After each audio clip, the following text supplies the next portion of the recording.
Hello guys, welcome to my channel Lucid Fanfic, and if you're new here, don't forget to hit that subscribe button and turn on notifications so you never miss out on our latest videos. So be sure to stick around until the end, and let's get started. As dawn broke, a soft light filtered through the trees, casting a warm glow on the forest floor. The three companions slowly stirred from their slumber, stretching their limbs and shaking off the remnants of sleep. Izuku took it upon himself to ensure their campfire was completely extinguished, carefully dousing the glowing embers with dirt and water to prevent any risk of a forest fire. Satisfied that the flames were out for good, he turned his attention to packing his belongings, feeling a sense of urgency to resume their journey. "All right, I'm all set to go. How about you two?" he asked, glancing back at Kahaku and Nikki, who were finishing up their preparations. Kahaku responded with a confident nod. "We're ready now. Let's move." Izuku smiled, feeling a mix of excitement and determination. Just as he was about to take off, he activated his quirk, a burst of energy surrounding him. Suddenly, a voice called out, "Wait a minute." It was Kahaku, her tone serious. Izuku turned, confusion written on his face. "What?" he asked. "You can't use that magic of yours," she warned, her expression firm. "Magic? What magic?" "I'm just using my quirk," Izuku replied, bewildered. "Don't you both have one too?"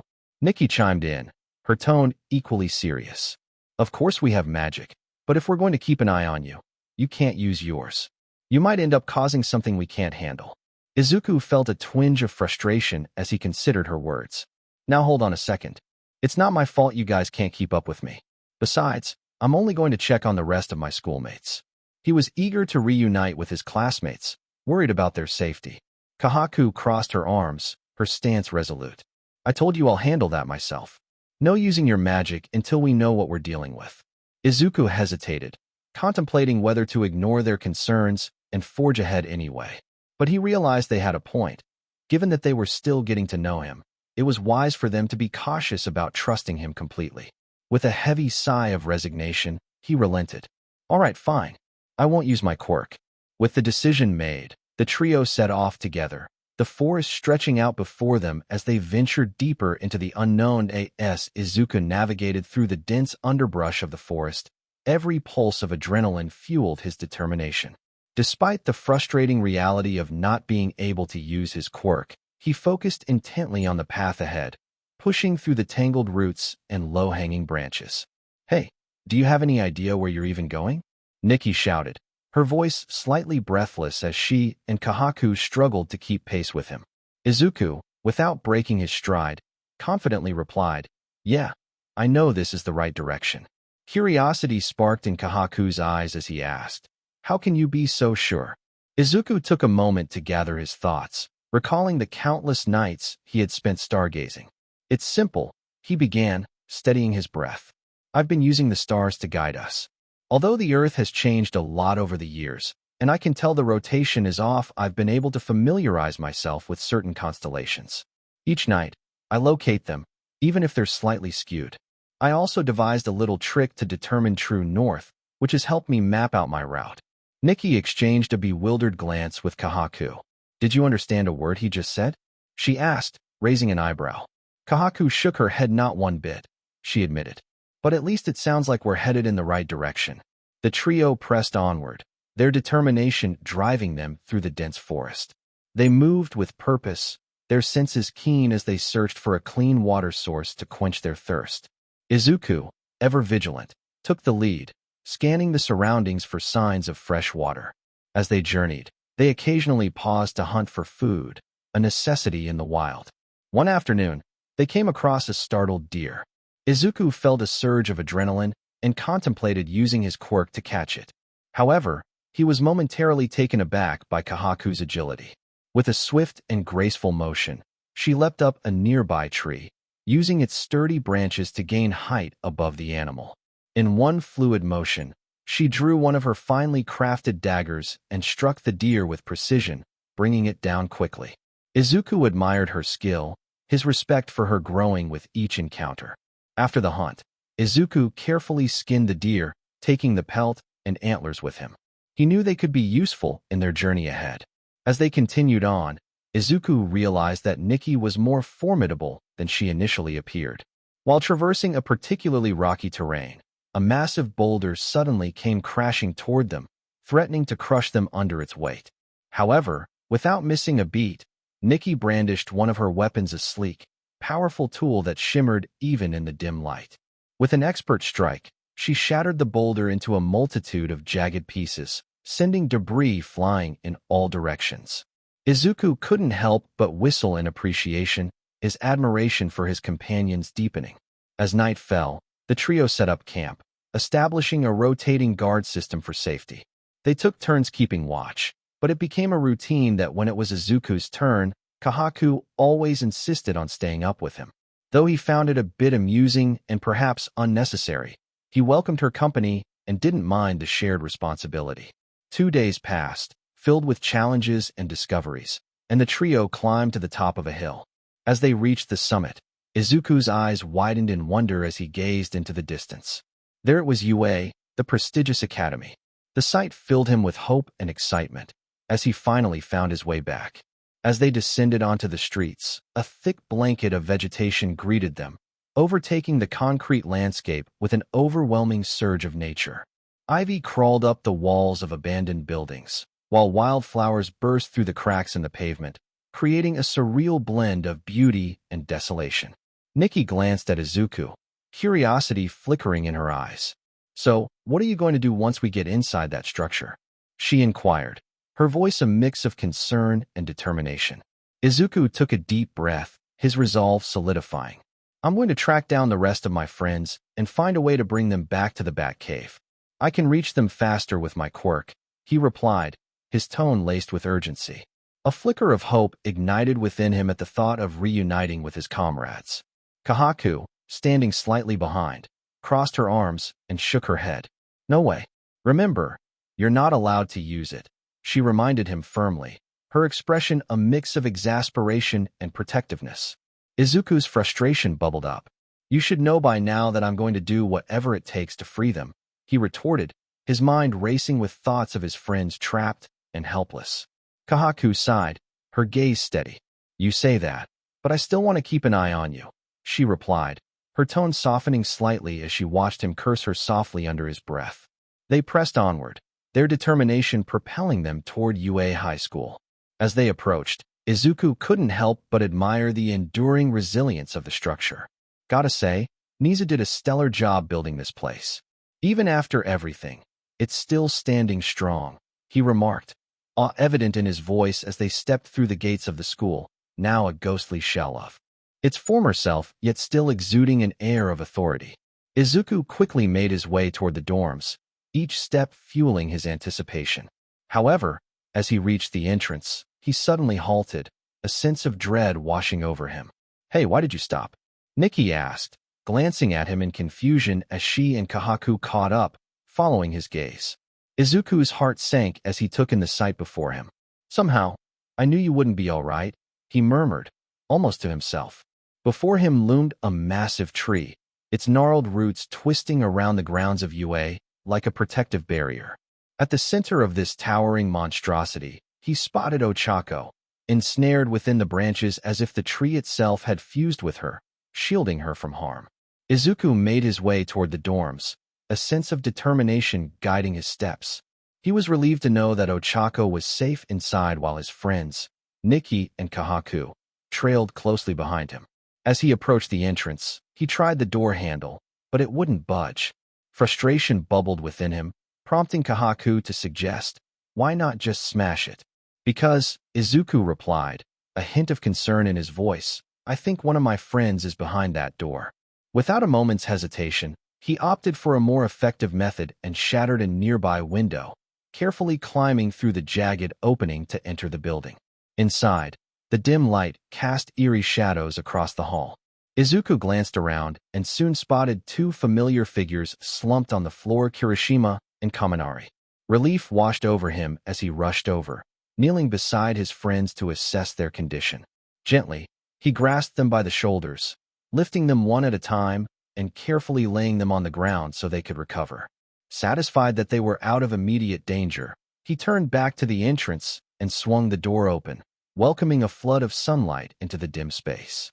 As Izuku scanned the area, his heart sank when he noticed a shattered statue of another classmate lying in pieces on the floor. Intrigued and horrified, he approached the wreckage, his heart racing with recognition as he picked up a fragment from the ground.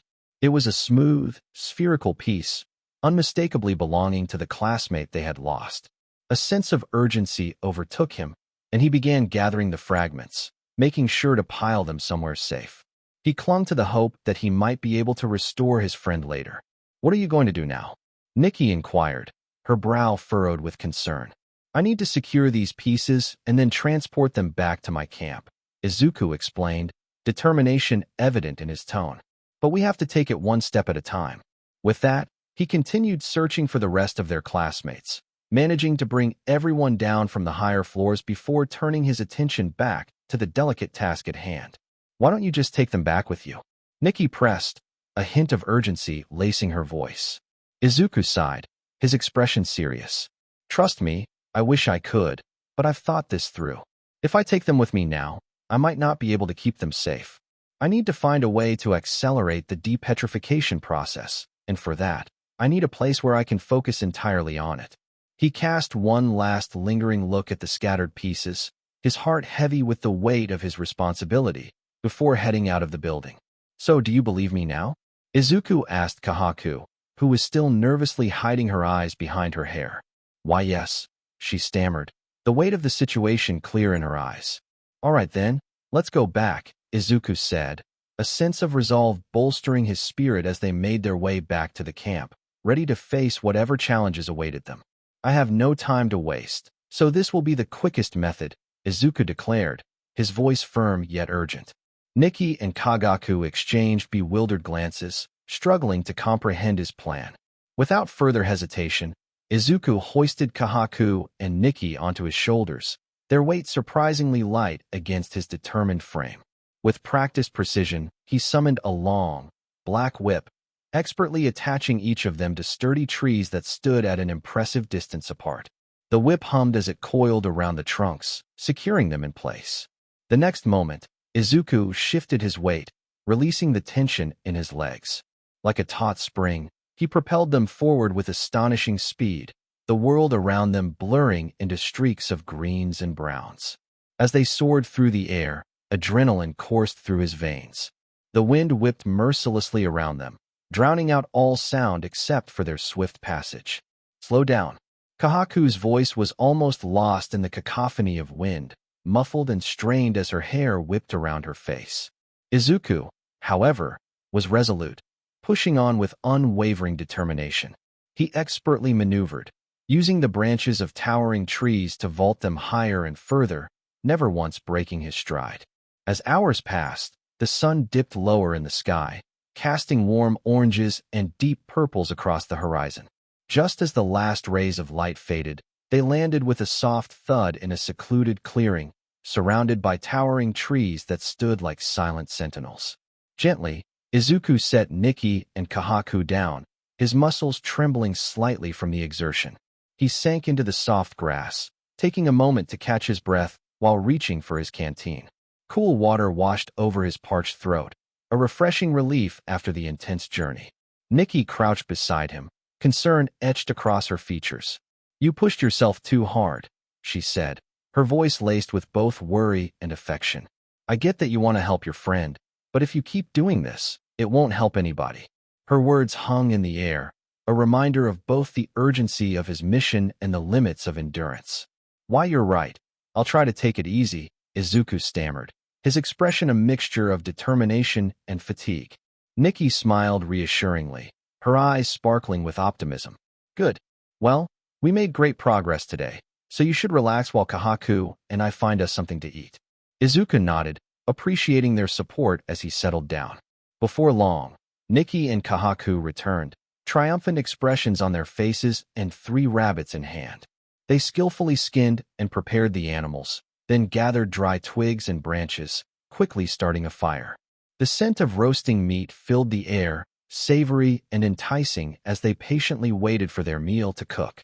While they sat around the fire, Kahaku broke the silence with a question, a hint of curiosity in his voice.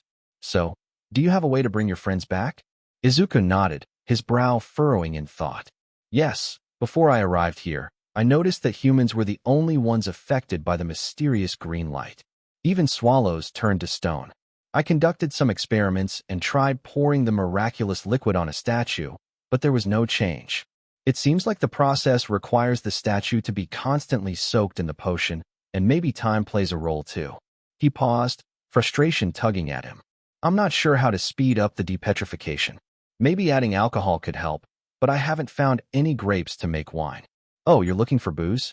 Our village has some, Nikki said cheerfully, her mood brightening. As the rabbits finished cooking, she handed one to Izuku. Wait, really?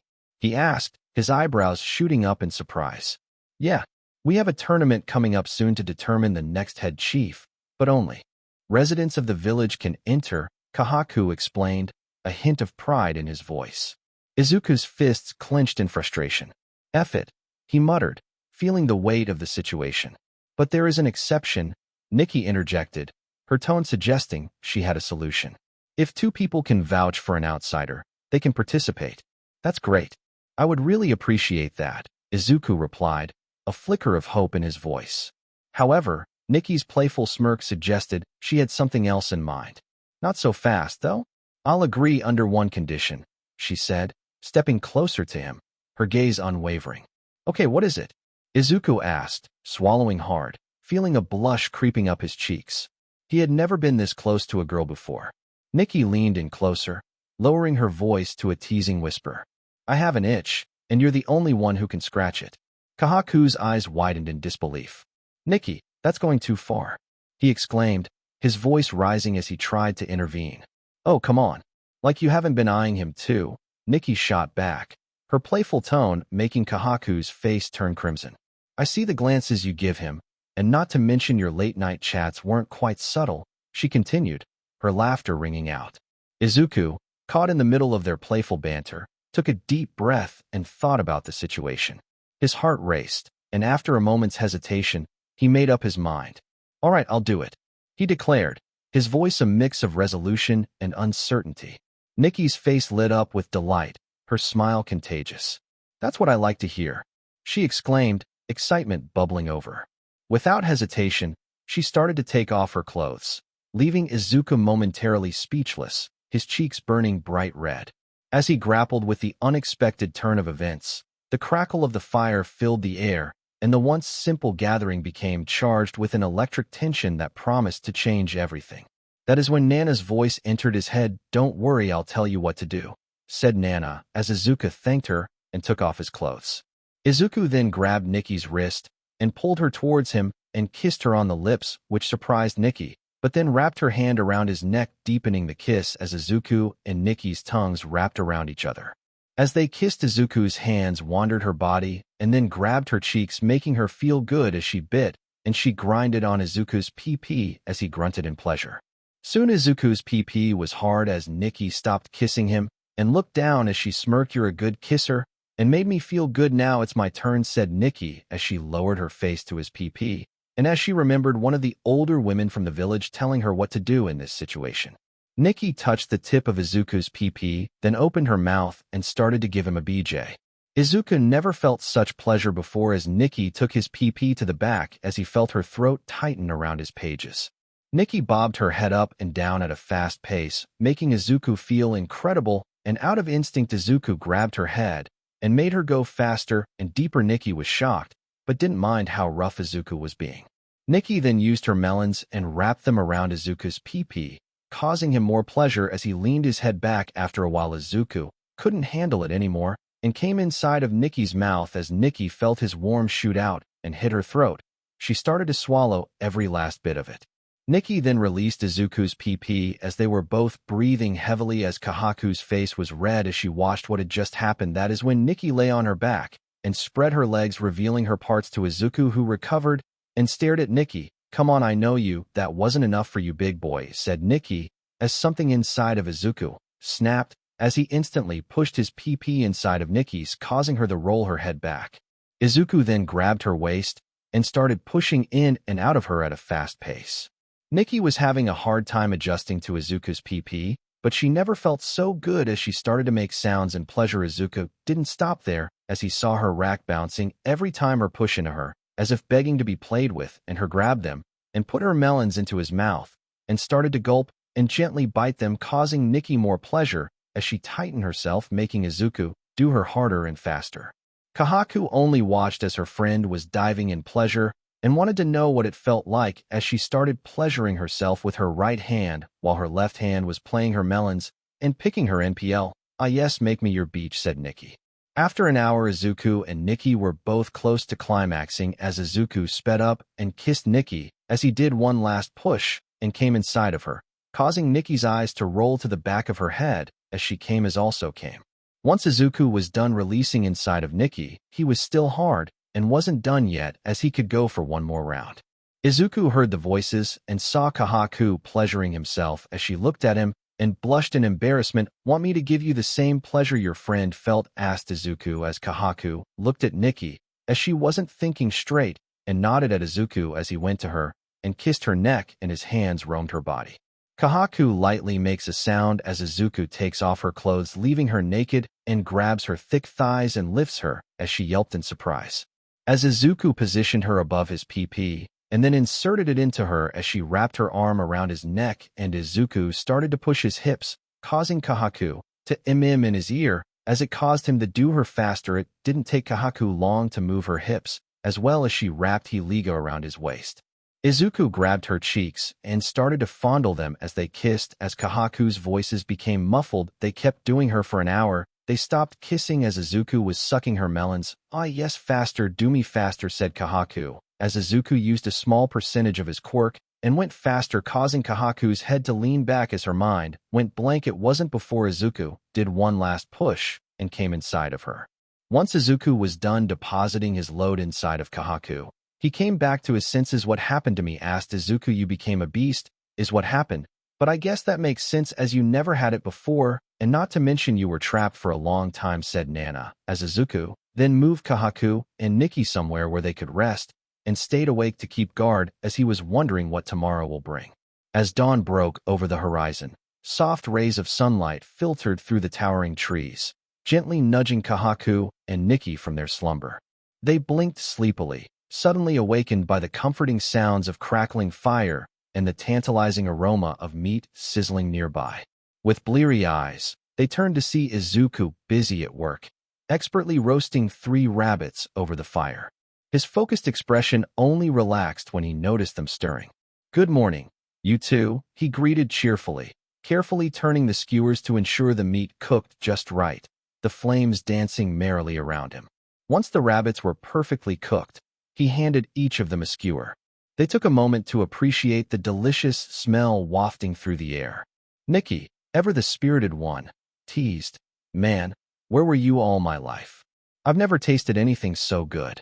A faint blush crept across Izuku's cheeks, and he averted his gaze, feeling a mixture of embarrassment and warmth from Nikki's compliment. "Oh, come on, Izuku. There's no need to be shy, especially not after you made our minds go blank last night." Nikki continued to tease, casting a playful glance at Kahaku. The mention of the previous night sent a rush of color to Kahaku's face, and she quickly busied herself with her rabbit skewer, trying to suppress a smile.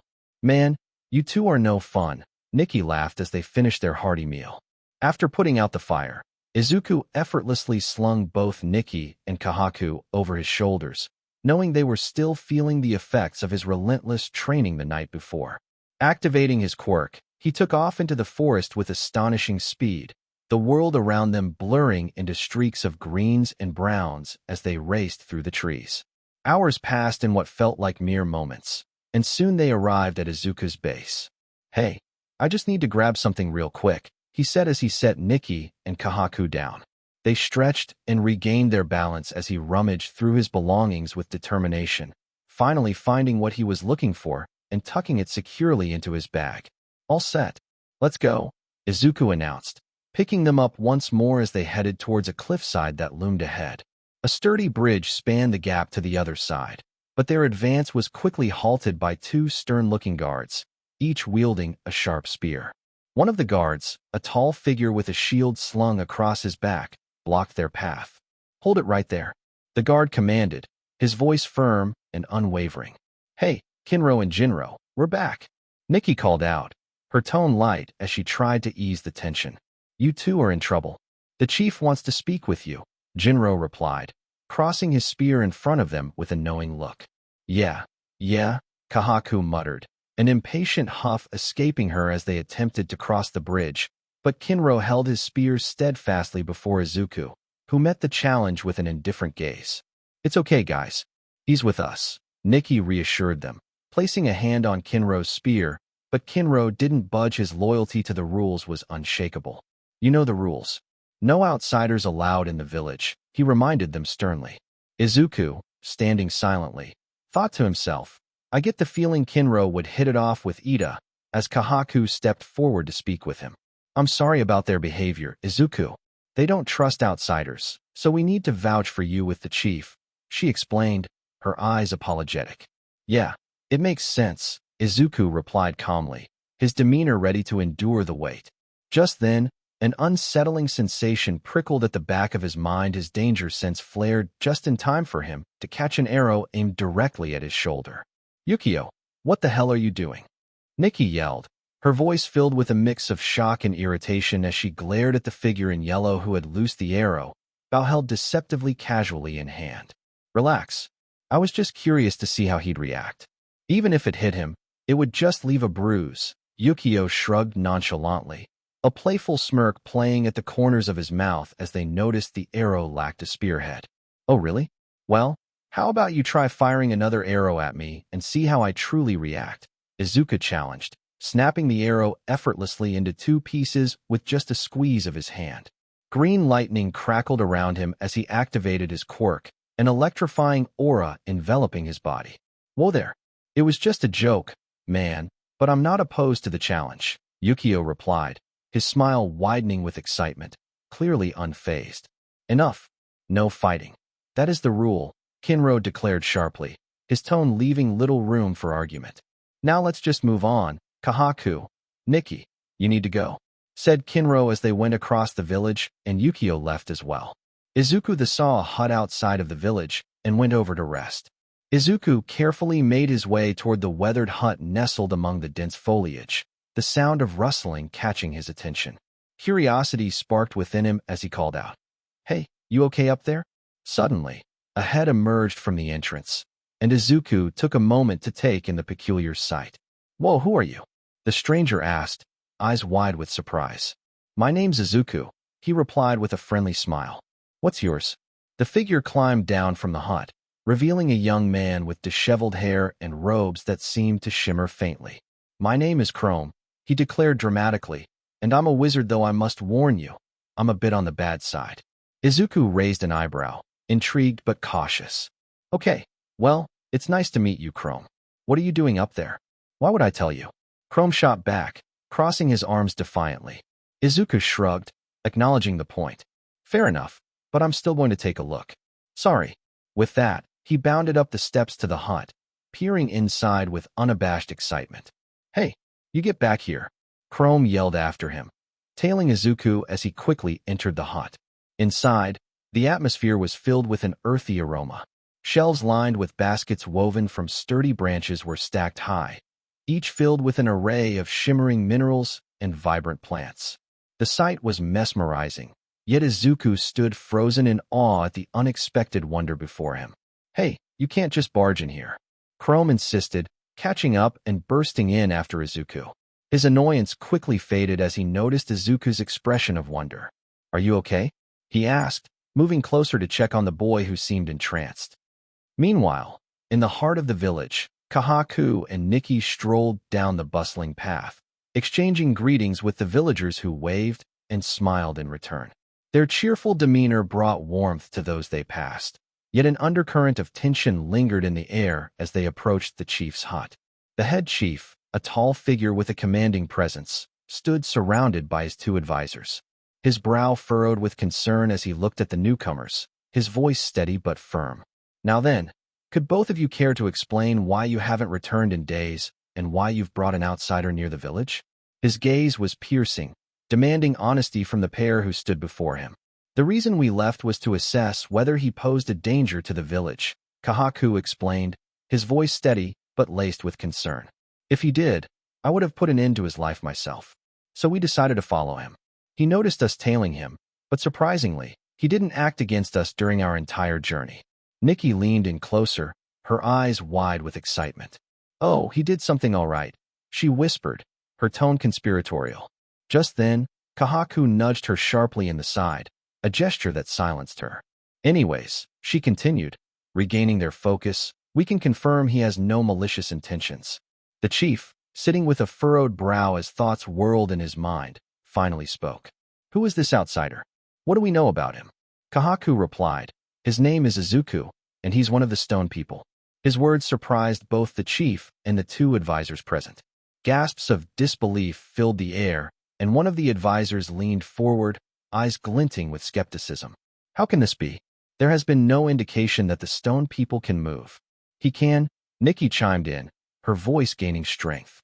He wants to free his friends, who were also turned to stone. Curiosity mingled with suspicion in the chief's expression. But why is he here then? Kahaku took a breath, choosing her words carefully. From what Izuku told us, he needs alcohol and other supplies to free them. Since we have alcohol, that's why he made his way to our village. The chief grimaced, a frown deepening as he contemplated the implications. You know we only bring it out for special occasions, he reminded the others, his tone grave. One of the advisors, a stocky man with a determined glint in his eye, suggested, how about allowing him to participate in the tournament for chief? This way, we can see Izuku in action ourselves and gauge whether he poses a threat. If we sense danger, we can unite against him and eliminate the threat together. The chief nodded slowly, considering the plan. Very well. Go inform this Izuku, he commanded with authority. Of course, father, Kahaku replied respectfully, rising to leave the hut with Nikki in tow. As they stepped outside, Kahaku playfully smacked Nikki on the back of her head. Ow! What was that for? She exclaimed, rubbing the spot where Kahaku had struck her. That was for running your mouth, Kahaku replied, her tone half serious. What if he had heard you? You could have ruined Izuku's chances before he even had a shot.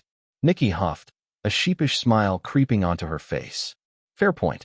Come on, let's go see what Izuku is doing, she agreed, eager to change the subject. Kahaku nodded, adding, I also need to get some hot water for Ruri. Let's make our way out of the village. Together, they set off, leaving the safety of the hut behind as they ventured into the unknown. Kahaku and Nikki ambled back towards the bridge, their eyes drawn to the intriguing scene unfolding before them. Izuku and Chrome stood facing each other, a vibrant fire flickering between them, casting dancing shadows on their faces.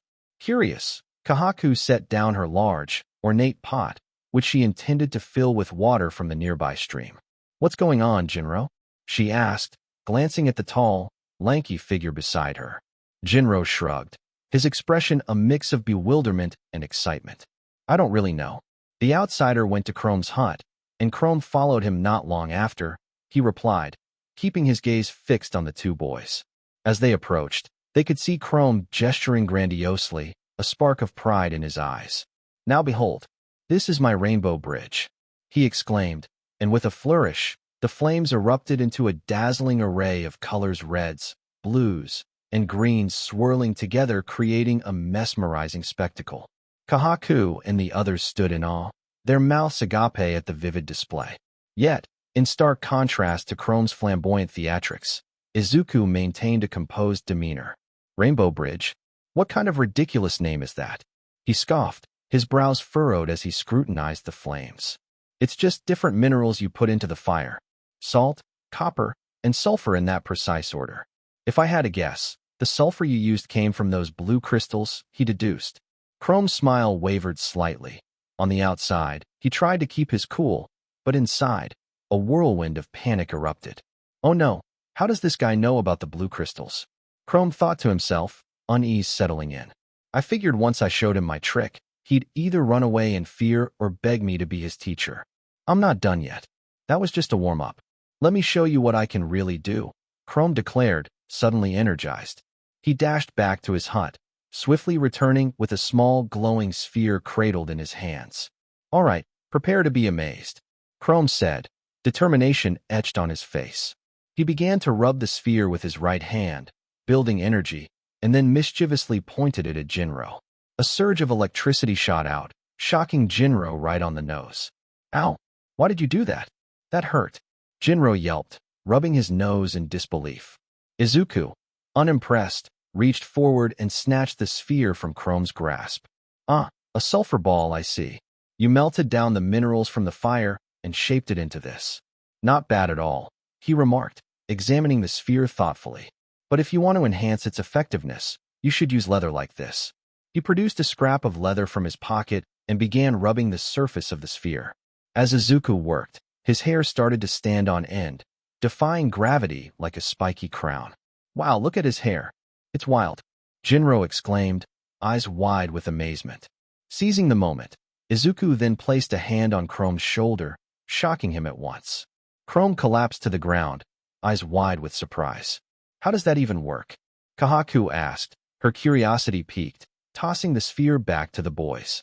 Upon catching it, Kahaku and Nikki's hair also stood on end, creating a comical sight. Okay, so I've won this round, Izuku said, crossing his arms in a satisfied manner. No way. One last duel, and I bet you can't beat me in arithmetic. Chrome countered, determination sparking in his eyes. I have a feeling Izuku is going to wipe the floor with you, Kahaku interjected knowingly, watching as the two prepared for their unexpected mental battle. As they engaged in their contest, Chrome worked hard, but ultimately found himself kneeling on the ground in defeat. So you give up now? Izuku asked, smirking. Fine, you win, Chrome admitted begrudgingly, the fire between them flickering with the tension of competition. Why were you challenging Chrome anyway? Nikki inquired, tilting her head as she tried to understand Izuku's motives. Oh, I wanted his hut because it's filled with all sorts of minerals that could be pretty useful for me, Izuku revealed, stepping toward the entrance of Chrome's hut with eager anticipation. Nikki and Kahaku followed closely behind as Izuku stepped inside. Oh yeah, this is exactly what I'm talking about, he exclaimed, eyes gleaming as he picked up an impressive or sample, the light reflecting off its crystalline surface. Impressive. I know you might have beaten me today, but you can't deny I have an amazing collection, Chrome replied, a hint of pride creeping into his voice despite his earlier defeat. Kahaku shrugged, glancing around with an unimpressed expression. I don't see what's so exciting about a bunch of rocks, she remarked, and Nikki nodded in agreement. All right. Izuku, we spoke to the chief. Unfortunately, we couldn't get you into the village, but you are allowed to participate in the tournament, Nikki added, attempting to soften the disappointing news. Well, that's better than nothing, Izuku replied, a flicker of hope igniting at the prospect. Well, Nikki and I have some things to take care of, so we'll be heading out. See you later, Kahaku called out as she and Nikki left, leaving Izuku and Chrome alone in the dimly lit hut, surrounded by the allure of minerals and the unfolding adventure ahead. Why is Kahaku carrying such a giant pot? Izuku asked, watching as Chrome hesitated momentarily before finally speaking up. She's going to get spring water for Ruri. She's been unwell, Chrome explained, glancing towards the path where Kahaku had disappeared. How long has Ruri been sick? Izuku pressed, concern creasing his brow. It's been a while now, Chrome admitted, his voice tinged with worry. I've been doing my best to gather any medicinal plants I can find that might help her. Izuku's gaze shifted to the various plants strewn around vibrant greens and earthy browns that held healing potential. Suddenly, an idea sparked in his mind. I can't guarantee it will work, but I know of a remedy that can assist most sick individuals, he said, hoping to reassure his friend. Are you serious? Chrome's eyes widened, a flicker of hope dancing in his expression. Absolutely, Izuku responded with a nod, though he couldn't help but feel a weight in his gut. But I need to be honest with you, it will be rough. What do you mean by that? Chrome asked, furrowing his brow in confusion. Izuku took a deep breath, ready to elaborate, but feeling the necessity to pause. I'll explain everything once Kahaku and Nikki return. For now, though, I want to keep searching through these minerals to see if any of them can be of use, he said, his focus shifting back to the collection of minerals before them, each one glowing with untapped potential. Time skip. Izuku sat cross-legged on the ground, a sense of urgency evident in his expression as he explained the situation to Kahaku and Nikki. "I truly believe this toxin can help Ruri," he said, his voice steady but filled with concern. Kahaku's brow furrowed in skepticism. "Are you sure you can help her?" he asked, hope tinged with doubt. Izuku sighed, running a hand through his hair. "If I had a clearer understanding of what ailment she's suffering from, I'd be able to give you a definitive answer. But for now, this toxin seems to be our best option." Nikki leaned in closer, her determination palpable. "All right, we're ready to do whatever it takes. What's the plan?" she urged, her eyes gleaming with resolve. Izuku raised a hand to calm their enthusiasm. "Whoa, slow down. This isn't going to be easy. We have two potential paths ahead of us," he started, drawing a large circle in the dirt with a stick he found nearby. "The first option is the living organism route. The success of that route largely depends on luck finding the right specimen that contains what we need to synthesize the toxin." He paused, glancing from Kahaku to Nikki, gauging their reactions. "But there's a second option," he continued, glancing down to sketch out a series of steps within the circle. "It's the rock option. While it's more systematic, it's also much more challenging. There are various steps involved that we must meticulously follow to ensure we're on the right track." As he drew lines and added symbols to the makeshift diagram, Izuku detailed each step, highlighting what supplies they would need, where to find them, and the precautions they had to take. "We'll need specific minerals, and that means venturing into some potentially dangerous areas," he explained, his tone shifting from pragmatic to serious. "But if we work together and stay focused, I believe we can pull this off." Kahaku and Nikki exchanged glances, their resolve solidifying as they absorbed the gravity of the task ahead. Determination set in their expressions, they nodded in agreement, ready to take on the challenge for Ruri's sake. "The first thing we are going to need is iron," Izuku announced, his brows furrowing in concentration. "Iron ore is especially hard to come by, but there is another way to acquire it. Have any of you come across black sand near the bank of a stream?" He could sense the curiosity in his companions as he spoke. Chrome, always eager to contribute, perked up at the mention of black sand. "I know exactly where we can find some. Just wait a moment," he said, darting toward his hut. A minute later, he returned, embracing a rough stone in his hands. "This is what I use to collect the black sand," he explained, holding it up proudly. Izuku's eyes glinted with excitement as he turned to his friends, Jinro and Kinro. A light bulb flickered on in his mind, and he quickly dashed toward Chrome's hut. He rummaged through the items carefully, selecting what he believed would be essential for their task. Once he was satisfied, he made his way over to Kinro, who was standing a few feet away, visibly surprised as Izuku reached for his spear. "Hey, what do you think you're doing?" Kinro exclaimed, his voice laced with confusion as he watched Izuku's bold move. "Just watch," Izuku replied confidently, his voice steady. With deft movements, he dipped the spearhead into a clay pot filled with shimmering, viscous liquid. Slowly pulling it back out, the once bare metal glimmered with a fresh coat of gold that sparkled in the sunlight. "There, now it matches with you," Izuku declared, admiration shining in his eyes as he handed the transformed spear back to Kinro. The older boy stared at his spear in awe, momentarily speechless as the gold gleamed brightly against the backdrop of their rugged surroundings. However, he quickly snapped back to reality, composure returning. "You can't sway me with your sorcery.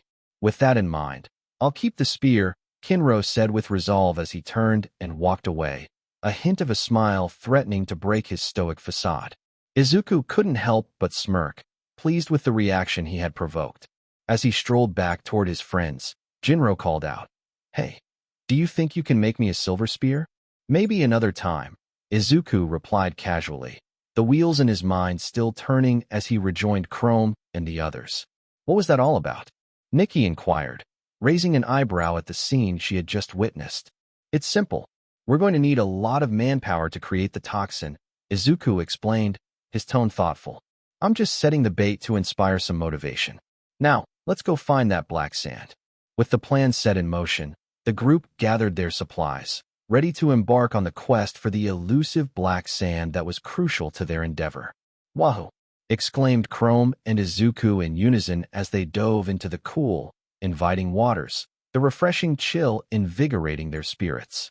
Beside them, Kahaku and Nikki joined in, each adorned in light cloths that modestly covered their chests and lower bodies.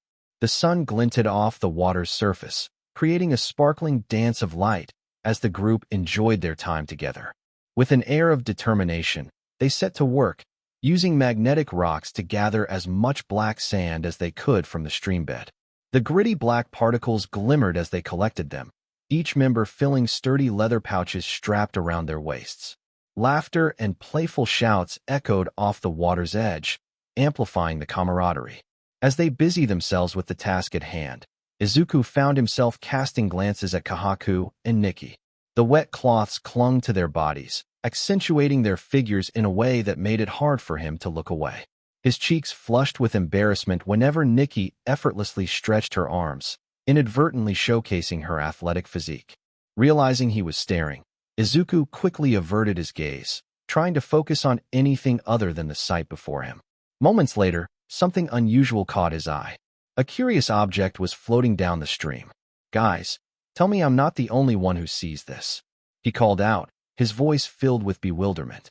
The others turned to look, and what appeared at first to be a melon drifting gently along the water was a small child wearing a large melon atop her head like a quirky helmet. "Oh, it's Suka. What are you doing here?" Kahaku asked, her surprise evident. The girl, Suka, grinned widely as she lifted her left arm, revealing a hefty magnetic rock crammed with glistening black sand. "Hey, did you take this out of my hut?" Chrome inquired, his tone a mix of surprise and a hint of reproach as he gently took the rock from Suka's grasp. "I'm sorry. I just wanted to help," Suka replied earnestly, her large eyes sparkling with sincerity. Recognizing her enthusiasm, Chrome felt a pang of guilt and handed the rock back to her. "Well, glad to have you aboard, Suka.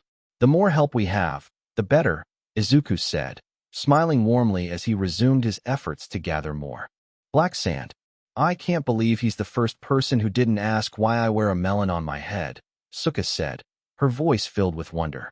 "I guess he didn't want to pry into it," Nikki suggested with a supportive smile, appreciating Suka's unique personality. "I'm going to collect as much black sand as I can," Suka proclaimed, her enthusiasm radiating through the air like a warm sunbeam. Her bright spirit seemed to lift the mood of the entire group, drawing smiles and laughter from her friends. They exchanged knowing glances, feeling energized by her contagious excitement, and eagerly returned to their task. Laughter harmonized with the gentle rustling of leaves and the soft murmurs of the flowing water nearby, creating a vibrant atmosphere filled with camaraderie. With determination in their hearts, the group made their way back to Chrome's quaint hut, arms laden with bags filled to the brim with shimmering black sand and lumps of charcoal. The excitement was palpable as they entered. "All right, we have everything we need to make iron," Izuku announced, a sense of purpose gleaming in his eyes. However, Suka's curiosity got the better of her. "So how do we turn this black sand into iron?" she asked, her head tilting slightly in inquiry. "Yeah, it's actually pretty simple," Izuku replied. "We just have to mix the charcoal with the black sand, but we need to get it really hot. It's nothing like making clay pots." Nikki chimed in with her own question, concern etched on her face. "So how are we going to make it that hot, then?" she asked, glancing from Izuku to the other members of the group. Izuku's expression shifted to one of concentrated resolve as he established eye contact with them all. "We have to blow into the furnace like our lives depend on it," he exclaimed, a hint of urgency in his voice. With that, Izuku guided them to the clay furnace he had crafted. "Our goal is to provide as much oxygen to the fire as we can," he explained, feeling a mix of responsibility and excitement as he handed out primitive air pumps he had fashioned. Kaku picked one up, eyeing it with competitive spirit. "This is easy. I bet I could do this all alone," she boasted, confidence overflowing. To that, Izuku chuckled. "You say that now, but let's see what you think in a few minutes," he teased lightly, knowing the challenge ahead. They began the demanding task of feeding the furnace, inserting a mixture of black sand and charcoal, and then furiously pumping air into the flickering flames. As the heat intensified, the reality of their strenuous endeavor set in. An hour ticked by, each passing minute amplifying their collective exhaustion. They screamed in exertion, their voices echoing through the air, and their arms began to feel like lead. each pump tightening their muscles into knots. How long do we have to keep this up? Chrome yelled, anguish clear in his tone as he collapsed beside his friends, equally drained. Izuku, though enhanced by One for All, felt his body screaming for rest. He took a moment to glance into the furnace, frowning as he assessed their progress. "Eff it, we're going to need more help," he muttered in frustration. Chrome nodded in agreement, his shoulders slumping. "I agree, but convincing the village to lend a hand is going to be tough," he replied, the weight of their task beginning to settle over them. Izuku looked around at his weary friends, determination flaring within him. "We need to find a strategy to get them to help us," he contemplated aloud. Nikki sighed, her expression pensive yet hopeful. "I know. I can spy on the villagers to find out what they want," Sukka suddenly suggested, her eyes sparkling with mischief. "They won't suspect a thing. I can turn into a melon." Without waiting for a response, she concentrated, her whole body transforming into a perfectly round, vibrant melon. "All right then, we're counting on you, our clever detective Sukka," Izuku said, a smile spreading across his face at the thought of her sneaky plan. Sukka transformed back for a moment, her expression radiant with joy as she rolled towards the bridge, ready to embark on her mission into the village, while her friends waited with bated breath, hoping for a solution to their growing dilemma. So, this was the end of part 2 of this series. Stay tuned for next part of this series, and if you like this video, don't forget to like, share, and subscribe to our channel. Until next time.